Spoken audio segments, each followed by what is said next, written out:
Bom dia, galera. Hoje estaremos falando sobre o primeiro reinado do petista Dom Pedro I. E para podermos entender isso, a gente vai ter que saber quem foi Dom Pedro I. Valeu? Vamos lá então. Primeiro nasceu e viveu sua infância em Portugal até os 9 anos de idade. Por motivo de invasão dos franceses ao país de Portugal, Pedro e a família real tiveram que ir juntamente para o Brasil, uma espécie de fuga.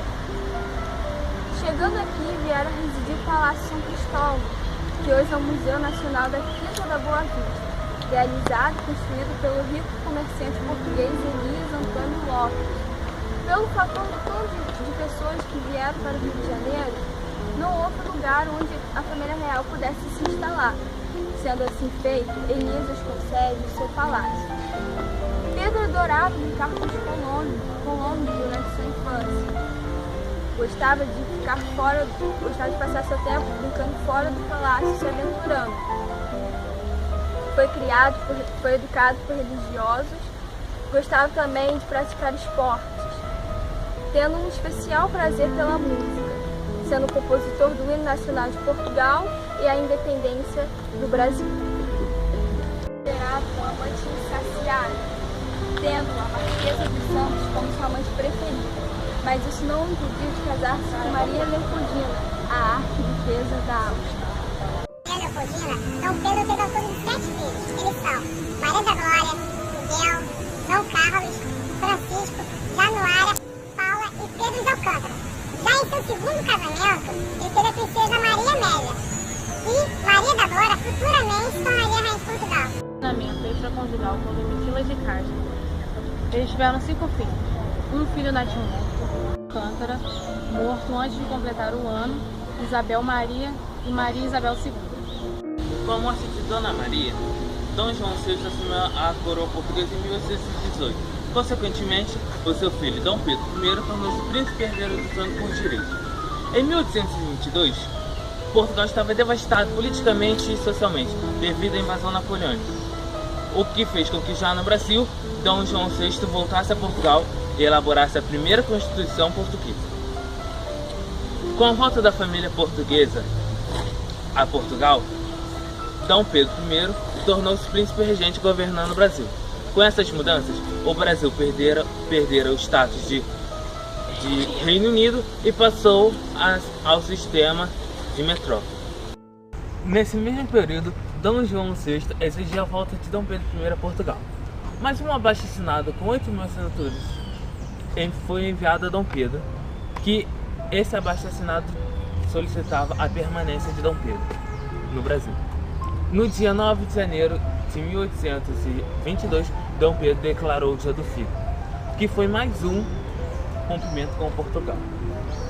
Dom Pedro organizou um novo ministério, deixando seu amigo José Bonifácio como líder.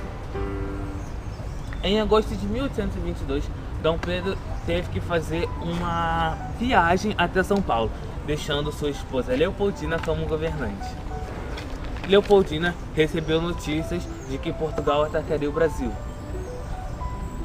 Sem esperar seu marido, Dom Pedro, Leopoldina e Bonifácio resolveram organizar um documento onde o Brasil se tornava independente. Na volta de São Paulo para o Rio de Janeiro, Dom Pedro recebeu um comunicado de Portugal, avisando que ele foi rebaixado de príncipe regente a um mero delegado da corte de Lisboa. Descontente, exatamente no dia 7 de setembro de 1822, Dom Pedro declarou independência ou morte, colocando o Brasil separado de Portugal. Dizem curiosos de que Dom Pedro não deu o grito às margens do rio Ipiranga, mas sim no topo de uma colina, onde ele foi aliviar-se de uma dor de barriga momentânea que teve. Dizem também que Dom Pedro, antes de dar o grito, haveria se encontrado com sua amante, Marquesa dos Santos. Por isso, ele não vestia trajes oficiais e nem estava acompanhado de uma grande comitiva. Outra curiosidade é que Dom Pedro não estava montado em cima de um cavalo, mas sim de um burro, o qual ele achava mais resistente para viagens longas. Esperando a volta de Dom Pedro, a sua atual esposa, Leopoldina, idealizou a bandeira do Brasil e o grito a música da independência foi criada pelo próprio Dom Pedro. Na volta para o Rio de Janeiro, Dom Pedro foi colocado como imperador constitucional do Brasil. Com isso, Dom Pedro tinha pleno poder sobre tudo o que acontecia. Só que isso desagradava muitos conservadores e liberais, pois Dom Pedro tinha o apoio da Constituição brasileira. Com isso, um grupo achava de que Dom Pedro devia ter um poder limitado, como todos os outros. Só que, com essas divergências todas que teve, Dom Pedro acabou com a Constituição brasileira e deu início à Carta Magna, que foi idealizada em 1824 e dando início ao poder moderador. O poder moderador, instituído pelo Dom Pedro, dava a ele diversos poderes políticos. A Constituição de 1824 definiu os 3 poderes: legislativo, executivo e judiciário. Definiu o direito do voto, que era permitido apenas pessoas proprietárias de terra, como fazendeiro ou pessoas ricas que possuíam muitas terras, do sexo masculino e com mais de 25 anos. Ou seja, mulheres não podiam votar, crianças, jovens não podiam votar e nem pobres podiam votar. A Constituição desagradou a muitos. Muitas pessoas ficaram irritadas com isso e acharam a instituição rigorosa. E como se o seu próprio mal não bastasse, o pai de Dom Pedro veio a falecer. Dom João VI veio morrer e deixou Portugal desamparado. Dom Pedro então se viu no fogo cruzado, porque ele era imperador do Brasil, mas isso não tirava dele o direito de príncipe herdeiro do trono de Portugal. Então ele decide deixar o Brasil e vai para Portugal para ser rei. Mas essa atitude desagrada muitos. Muitos brasileiros ficaram revoltados com isso e viram isso como uma traição. Então, Dom João, para amenizar a situação, ele decide pegar sua filha Maria da Glória, sua primogênita, e pôr ela como rainha em Portugal. E ele volta para o Brasil. A fim de expandir seu território brasileiro, assim que ele chega aqui, ele acaba comprando uma briga com Cisplatina, que era um estado, hoje atualmente o estado de Uruguai. E ele acaba arrumando essa briga ferrada com a Cisplatina, porque Cisplatina, como um estado por si só, ela queria ser independente, ela não queria ser reinada por Dom Pedro. Então, eles começam a brigar feio com isso, só que Cisplatina, enfim, vence. E ela acaba se tornando a República Oriental do Uruguai. A derrota de Dom Pedro foi um duro golpe para ele, porque ele teve muitos gastos financeiros no Império. E começou a criar uma crise muito grande dentro do seu Império. Nesse mesmo período, sua esposa Leopoldina, ela vem a falecer. E os boatos do envolvimento dele com a sua amante, Marquesa dos Santos, vem a crescer muito.